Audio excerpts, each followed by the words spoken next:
बहुत शुक्रिया कि आपने मुझे मौका दिया कि मैं इन बच्चों को थोड़ा समझा सकूं। और इन्हें सबसे पहले तो आप सभी को गणतंत्र दिवस की हार्दिक शुभकामनाएं। बच्चों, आज जो है देखो हमारे लिए बहुत ही अच्छा पल है। हम आज़ाद तो हो गए थे, लेकिन हमें किस तरीके से चलना है, कैसे रहना है, किन बातों को फॉलो करना है, वो हमें आज ही के दिन नसीब हुआ। और इसमें हमारे जो भी लोग थे उन्होंने बहुत कड़ी मेहनत करी। एक एक चीज पे, एक एक मुद्दे पे बहुत सारा बहस हुआ। कई बार ऐसा भी हो जाता था कि वो लोग लड़ने के मूड में आ जाते थे बिल्कुल, लेकिन लड़ाई होती नहीं थी। वो इस तरीके से कि ताकि हमारे देश के हर एक नागरिक को वो अधिकार मिल सके जिससे वो क्या करे, खुल के जी सके और अपनी बातों को कर सके। लेकिन बड़ा ही अफसोस की बात है ये कि हम भले ही कहने को तो यह है कि हम आजाद हो गए, हम सारी चीजें कर रहे हैं, अपने मन के कर रहे हैं, लेकिन क्या उस आजादी का हम आज कोई लाभ ले पा रहे हैं? अगर आप हकीकत तौर पे देखोगे तो हम आजाद तो ऐसे हैं, लेकिन कहीं ना कहीं हम अपने मोबाइलों में कहीं ना कहीं हम ऐसे हो चुके हैं कि पहले जितना हम फोकस करते थे अपनी चीजों पे, स्टडी को लेके या और किसी चीजों को लेके, आज वो नहीं रह गया। आज हम कहीं ना कहीं एक सोशल मीडिया के नेम फेम के जमाने में कैद हो गए। और वो कैद इतनी बुरी है कि जिस माँ बाप ने हमें पाला, हमें हर एक चीज दुख तकलीफ में सहारा दिया, आज हम उसी को भूल जाते हैं। कई बार पास में मम्मी हो, पापा हो, आवाज लगा रहे हो और हम देखते हैं कि एक बढ़िया वाली रील चल रही है तो हम स्क्रॉल करने में लगे होते हैं। या कई बार फ्रेंड्स वगैरह से चैटिंग वैटिंग में चीजों में लगे होते हैं। हम ये सोचते हैं कि थोड़ी देर में सुन लेंगे, पापा ही तो। लेकिन क्या वाकई में ये चीज ठीक है हमारे लिए? नहीं ना।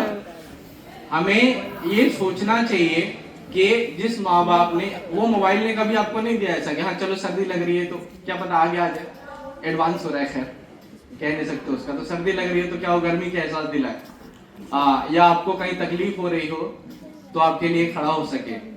हमेशा सर्दी में, गर्मी में, धूप में, छांव में, हर जगह जो है वो आपके साथ आपके माँ बाप रहे हैं। और आज मैं जो देख रहा हूँ वो ये देख रहा हूँ कि चाहे छोटा बच्चा हो, बड़ा बच्चा हो, कोई भी हो, वो इतना ज्यादा सोशल मीडिया में उलझा हुआ है, इतना ज्यादा उलझा हुआ है कि उसे अपने कैरियर की तो फिक्र ही नहीं है। कई बार तो मैं ऐसा देखता हूँ 8 साल का, 9 साल का बच्चा है और वो YouTube पे फॉलोअर्स बनाने में लग रहा हुआ है, सब्सक्राइबर बढ़ा रहा है, कई बार Facebook पे बढ़ा रहा है वो। अब ये सोचने लगे हैं कि चलो कुछ नहीं, कमाई तो इससे भी हो जा रही। भाई मकसद जिंदगी का कमाई नहीं है, एक सही तरीका, सही सलीका सीखना है।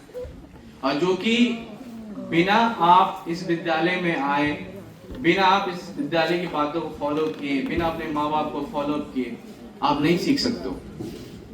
तो आपको चाहिए कि आपके जो भी यहाँ पे गुरु हैं, देखो गुरुओं की इज्जत इस प्रकार से होती है कि आपने अगर सुना हो द्रोणाचार्य के बारे में, ठीक है, तो एक उनके शिष्य थे एकलव्य। जब उन्होंने अंगूठा मांगा तो उन्होंने अंगूठा तक काट के दे दिया। और आजकल के हमारे जो बच्चे हो रहे हैं माशरे में, मैं तो देखते रहता हूँ क्योंकि मेरा भी प्रोफेशन यही है, तो मैं देखते रहता हूँ। अगर बाहर जो है ना, अभी स्कूल में तो टीचर है, बाहर जाके तो बाहर ये रहता टीचर को बच्चे नहीं पहचानते, बड़ा अफसोस लगता है वो चीज। तो ये चीज नहीं होना चाहिए, आपको अपने गुरुओं का सम्मान करना चाहिए। और जो भी यहाँ पे पढ़ा रहे हैं, देखो क्या है ना कि एक आप अगर जाओगे किसी बाग में तो आप क्या देखोगे कि माली होता है जो पौधों को काटता भी है, पानी भी डालता है, खाद भी डालता है, उनकी देख रेख भी करता है। गुरु भी इसी के समान होते हैं। वो आपको हर तरीके से, कई बार गलत होगा कोई चीज तो आपको डांटेंगे भी, पनिश भी करेंगे, हर एक चीज करेंगे आपके लिए। लेकिन क्या ये बताओ कि वो इसलिए करते हैं कि आपसे उनकी कोई दुश्मनी हो? नहीं ना। वो किस लिए कर रहे होते हैं? ताकि ऐसा हो कि आपका रिजल्ट बेहतर हो, आपका मान सम्मान हो। जैसा कि अभी हमारे साथी गुलजार मलिक साहब बता रहे थे, सोचो 19 स्कूलों के अभी कहा जाए तो एक तरीके से मालिक है, देख रेख उनके हाथ में है, सारा कुछ है, सब कुछ है। और आज वो अपने पढ़ाए हुए टीचर के सामने ही क्या थे, खड़े हुए तो दोनों भावुक हो गए। क्या आपके गुरु कभी चाहेंगे कि आप साइड में कहीं खड़े होके पता चले कि कोई ऐसा काम कर रहे हो जिसमें वो कहने में भी कहे कि अरे इस बच्चे को तो मैंने पढ़ाया था, कितना अफसोस लगेगा, आपको भी लगेगा ना। तो क्या करना चाहिए? अच्छे काम करने चाहिए, पढ़ाई करनी चाहिए, तौर तरीके से रहना चाहिए और गुरुओं का हमेशा सम्मान चाहिए। क्या करना चाहिए? सम्मान।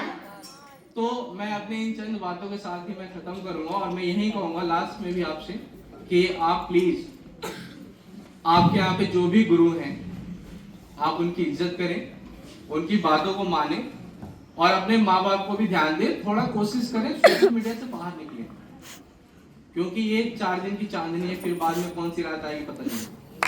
ठीक है।